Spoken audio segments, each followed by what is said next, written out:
জাতীয় নাগরিক party NCP বিরোধী দলের যে ভূমিকা, সেই শক্তিশালী ভূমিকা অবতীর্ণ হবে। সেটা শুধু সংসদে নয়, সেটা রাজপথে। আমাদের অবশ্যই বিচার সংস্কারের দাবিতে অটল থাকতে হবে।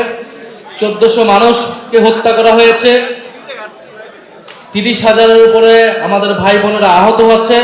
সে আহত ভাই বোন এবং শহীদদের সেই হত্যার বিচার আমরা আদায় করে ছাড়বো ইনশাল্লাহ। শরীফ ওসমান হাদি হত্যার বিচার আমরা আদায় করে ছাড়বো ইনশাল্লাহ। আগে এই জুলাই হত্যাকাণ্ডের বিচার নিশ্চিত করতে হবে, তারপরে অন্য সকল কথা আমরা শুনবো। দ্বিতীয়ত হচ্ছে, অন্তর্বর্তী সরকারের সময় অনেকগুলো অধ্যাদেশ জারি করা হয়েছিল। যে অধ্যাদেশগুলোকে অনুমোদন দেওয়ার দায়িত্ব হচ্ছে এই বর্তমান যে সংসদ অধিবেশন হবে সেই সংসদের সকল অধ্যাদেশকে অনুমোদন করা হবে। এটা আমরা আশা করব সরকার দল বিরোধী দল সবাই সেই জায়গায় সম্মত হবে। কারণ এই নির্বাচন, এই সংসদ জুলাই গণ অভ্যুত্থানের ধারাবাহিকতা, পূর্ববর্তী অন্তর্বর্তী সরকারের ধারাবাহিকতা হিসেবেই দেখতে হবে। অপটিক্যাল ব্রাইটেনার, কালার গার্ড এবং ডার্ট লক সমৃদ্ধ অ্যাডভান্স ফর্মুলায় এলো নতুন রে ডিটারজেন্ট পাউডার।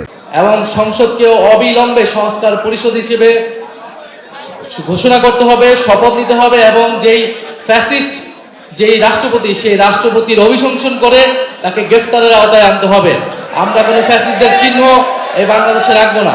জুলাই গণ অভ্যুত্থানের সেই দাবিগুলোতে আমরা যুবশক্তি ভূমিকা রাখবে, এটাই আপনাদের প্রতি আমাদের আহ্বান থাকবে।